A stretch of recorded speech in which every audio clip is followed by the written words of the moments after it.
Fala galera que gosta e curte ônibus, aqui é Rafael De Lazari, estou aqui para gravar mais um vídeo para vocês, dessa vez para falar da greve que aconteceu hoje, da Transoeste, essa empresa desse carro aí, ó, 330, a greve aí reivindicando vários salários aí. Nós vamos discutir um pouco essa greve aí, o que isso afeta e o porquê do transporte de Belo Horizonte, né, está nessa crise, essa crise que muito culpa do próprio empresariado. Não é culpa de Calil, não é culpa de passageiro, é culpa do pensamento geral de quem administra o transporte. Então vamos lá, não perca tempo, se inscreva, curta e comente sobre o vídeo e compartilhe também. Você vai estimular a gente a fazer novos vídeos aí, comentando aí sobre os assuntos do momento aí. Então vamos lá, não vamos perder tempo, vamos começar comentando aí essa greve aí que aconteceu de manhã aí, deixou muita gente na mão aí.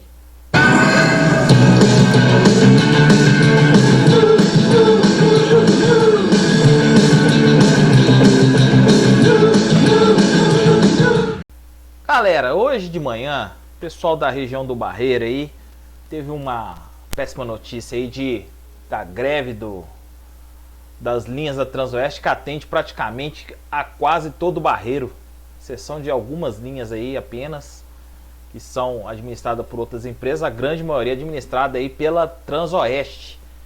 E as linhas troncais, praticamente a exceção de duas linhas, elas são atendidas pela Transoeste. Ou seja, quem mora no Barreiro, na região do Barreiro, que é no extremo sul de Belo Horizonte, e teve que trabalhar na região central ou qualquer outra área, ficou na mão, não teve como trabalhar. Essa greve aí, vamos ver a notícia? Vamos ver a notícia aqui, ó. Greve de motoristas compromete circulação de ônibus no Barreiro nesta terça e complica a vida de usuários. Categoria exige pagamentos de salários atrasados e melhores condições de pagamento. A empresa opera 27 linhas de ônibus na região. E aí tá ali a notícia falando que teve uma greve de manhã, que só retornou por volta de 9 horas, ou seja, quem precisava pegar serviço antes desse horário se lascou. Por que houve essa greve? Me parece que depois da redução a Transoeste não estava cumprindo com a parte dela já fazia 5 meses. E também cortou a questão do ticket, porque como está com a jornada reduzida de 6 horas, eles se aproveitaram da situação para cortar o ticket. Quando você trabalha menos de 6 horas, de acordo com a legislação trabalhista, você não tem obrigação de pagar a refeição para o trabalhador. Então era nesse caso aí que a empresa se aproveitou. Mas aí os funcionários fizeram greve, etc. E aí, por desenrolar disso aí, o Cetra soltou uma nota falando que o transporte coletivo de BH está em crise há muito tempo, que é deficitário, aquele papo furado do Cetra, como sempre, né? De que é deficitário, mas ninguém larga o osso, né? São as mesmas pessoas lá comandando o transporte de Belo Horizonte. Mas enfim, aí o que acontece? O que a gente pode falar sobre essa questão da crise com relação à pandemia e a crise no transporte de BH? Belo Horizonte vem enfrentando uma crise muito pela questão da redução da demanda. A demanda, ela de 2004 para cá, ela tem caiu cerca de 30%, 40% da demanda de 2004 para 2019. A conjuntura econômica de 2004 para a conjuntura atual, né, explica alguma parte disso. Em 2004 até 2014, 13, houve uma demanda muito crescente. A economia cresceu bastante, né? E as pessoas que utilizavam ônibus começaram a utilizar outros meios, como moto, carro. Então houve também uma mudança de paradigma de trabalho, que em 2004 existia muita questão de subemprego, o emprego que pagava muito mal, e houve uma melhora assim na qualificação do trabalhador e também na qualificação do trabalho mesmo, do tipo de serviço que era feito, né? E aí, 2014 para 2019, 2014, começamos a ter uma crise econômica que até temos até hoje, né? E a pandemia agravou isso. Claro que isso aí ajuda muito a prejudicar a ter uma crise, mas isso é uma parte que explica. Existe a outra parte que podemos dizer que nem a sã consciência do empresariado ainda não se atinou quanto a isso, que boa parte da crise é causada por eles mesmos. Há uma política de desestímulo visando uma redução de custos através de uma maximização do valor da passagem e usando uma desculpa de que o transporte em BH não é subsidiado, mas existe uma política de desestímulo ao uso do ônibus. Como que é isso? Como seria isso? Vamos discutir primeiro, né? Antes do atual governo, da prefeitura, né, os ônibus não tinham ar-condicionado, eram veículos simples, né? Como é característica de Belo Horizonte e desse tipo de veículo. Porém, em outras cidades já estavam tendo um certo avanço de veículos com ar-condicionado e suspensão a ar. Não necessariamente veículos de motor traseiro, porque também isso aí não é uma coisa assim justificável aqui em Belo Horizonte, sim, na maioria dos casos. Não é necessário ter. Mas é necessário que os veículos já tivessem esse projeto padrão atual, que seria o ônibus como esse, com ar-condicionado, suspensão a ar, né? O tipo de disposição de bancos já padronizado, já padrão, projeto padrão, que é o atual. O projeto padrão atual não obriga o veículo a ter motor traseiro central, mas ter certos itens que podem ser utilizados em corredores de transporte.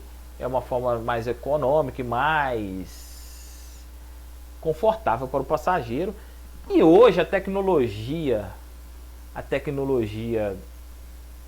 em relação a ônibus já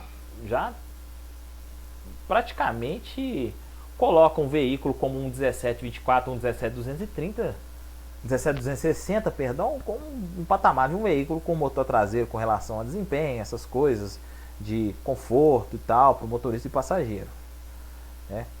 Já coloca essa situação. Então, precisou de uma canetada para que o sistema pudesse oferecer o mínimo, né? Porque antes não oferecia o mínimo. Então já disso aí já é um desestímulo. Segunda coisa que é a questão que o empresário, em uma situação adversa, como essa da pandemia, ele prefere deixar um carro só, botar menos carro possível. E ainda por cima a gente tem a concorrência dos apps. Eu tô conversando com pessoas motoristas que rodam no app, colegas, né, que rodam no app, porque eu rodei em app durante um tempo como um trabalho extra e tal, e conheci algumas pessoas, e aí essas pessoas falam que hoje, na atual situação, principalmente nos finais de semana, a demanda dos apps está maior do que antes da pandemia. Os apps tiveram uma queda entre março e início de maio, né, quando foi o auge assim, de ficar em casa, e depois começou o pessoal a sair para trabalhar, começou a ficar cansado de ficar em casa, essas coisas, e abertura gradual do comércio, abertura de diversas coisas. Hoje, praticamente o movimento está 80% do que era antes, né, principalmente no final de semana. E aí, os apps estão nadando de braçada em relação ao ônibus. Dizem que mostrando faturamento, os motoristas, né, mostrando faturamento, estão ganhando cerca de 30% a mais do que estavam ganhando na pandemia nos finais de semana, sábado e domingo. E dinâmico cortando na alta, muitas coisas assim que porque está com uma demanda muito grande, mas a oferta de ônibus está ridícula. Então a pessoa vai no app, porque não pode contar com ônibus, principalmente nas regiões periféricas. Nas regiões periféricas realmente não tem ônibus. Vou te dar um exemplo do que a cabeça do empresário do ônibus parece que está fazendo favor de prestar um serviço de ônibus. Essa é a mentalidade. Os donos das empresas de ônibus acham que estão fazendo favor de prestar serviço. É isso. E essa mentalidade de achar que está prestando favor está fazendo com que o usuário deixe de utilizar o ônibus e utilize outros meios para se locomover. Seja Uber, seja a pé, seja bicicleta, seja um carro velho, seja um carro novo, seja moto, seja carrinho de rolimão, enfim. Ele está tomando ojeriza de ônibus. Ojeriza. Vou mostrar um quadro de horários de uma linha que tem uma demanda pesada, que é a linha 2730 de uma empresa aí. Vou falar o nome, a empresa São Gonçalo, que se vangloria de ter uma gestão eficiente. De ser a maior empresa de transporte metropolitano, maior não, né? A melhor transporte metropolitano, melhor de contagem, que se vangloria, que tem um sistema de gestão maravilhoso, que não sei o que, PPP, mas chegou lá no terminal Petrolândia e fez um monte de merda, né? Um monte de cagada e teve que fechar o terminal por pura empáfia de quem administra, de achar que o transporte é fazer um favor, né? Na verdade não é fazer favor.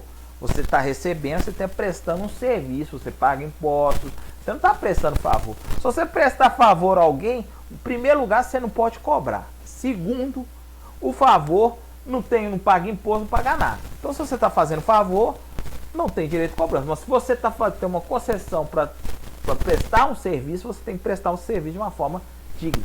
Mas aí, eu vou te falar o horário. Olha o horário de domingo e feriado dessa linha.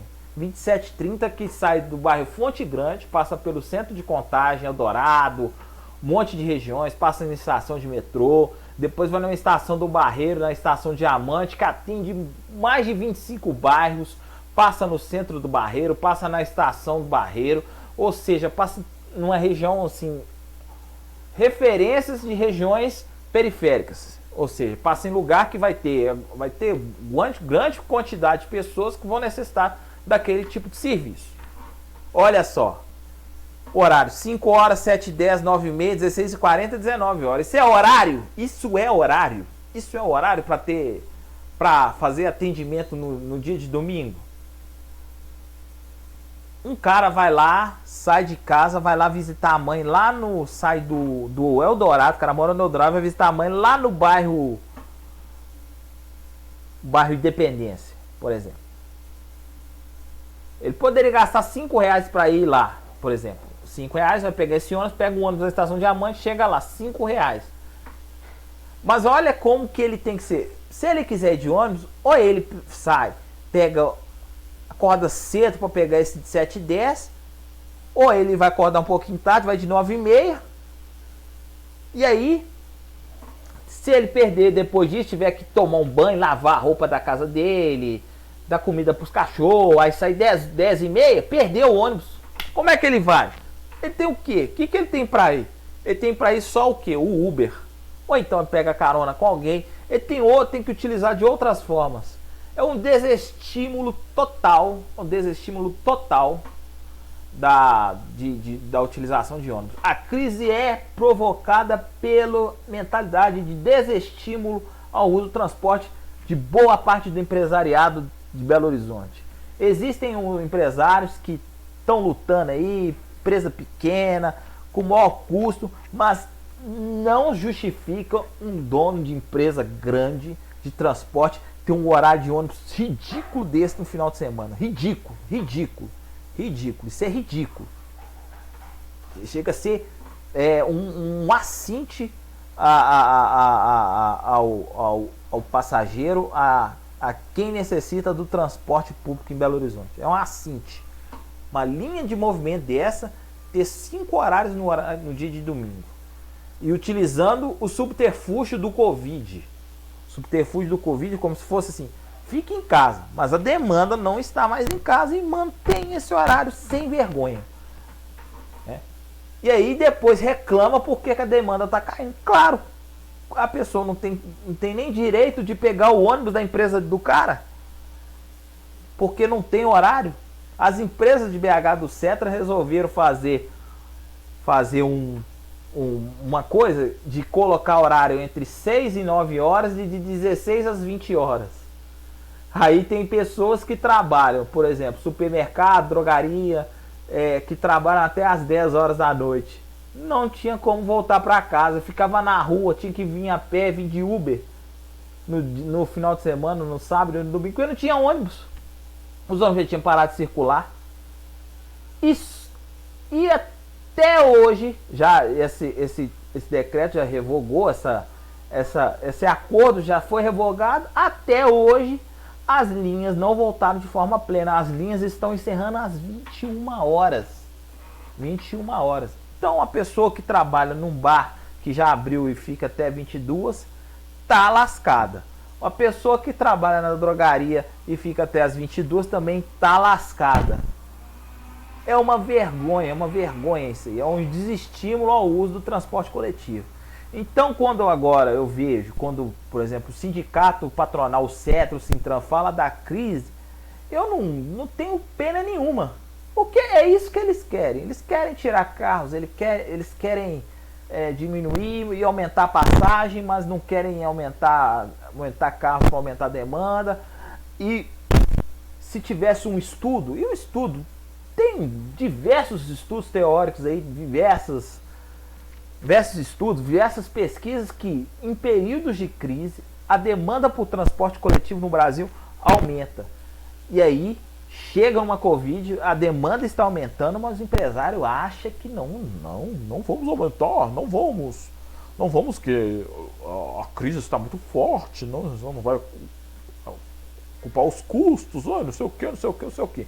É uma vergonha isso, Enfim, o que aconteceu na Transoeste é só um reflexo do que vai acontecer com as outras empresas se continuarem com essa mentalidade.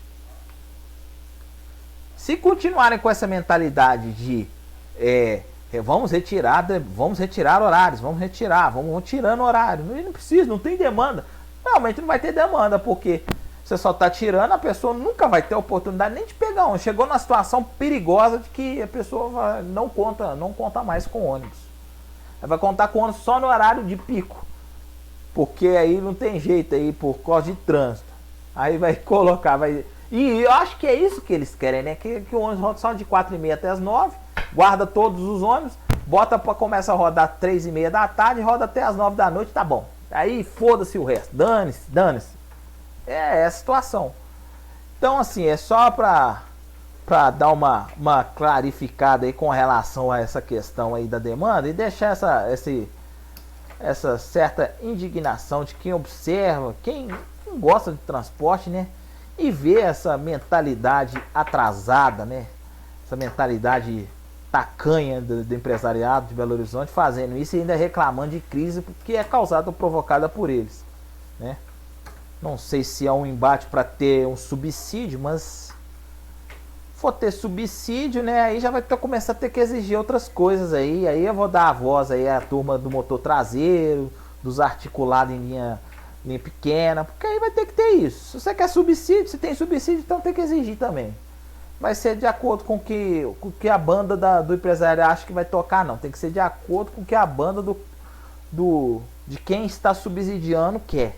Se o cara quiser colocar triarticulado na linha de favela, tem que colocar. Então aí, mas enfim, né? É um embate. Eu já tô cansado disso. Eu tô cansado dessa turma chorar, mas não olhar pelo próprio umbigo, né? Achar que está fazendo favor de prestar serviço de transporte. E, na verdade, o buraco é muito mais embaixo.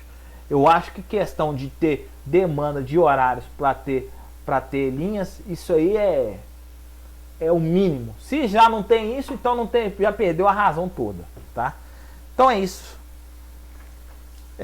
Não deixe de curtir, compartilhar e principalmente se inscrever no nosso canal, né? Só deixar um adendo aí do nosso digital influencer Bozó, né? Que depois daquele vídeo lá falando do que a Amarelinho tá fazendo, tudo quanto é tipo de viagem, os carros da Amarelinho, fazendo turismo, fazendo. Até carregando trabalhador rural agora. Bem feito, bem feito, bem feito, bem feito, bem feito, bem feito, bem feito, bem feito.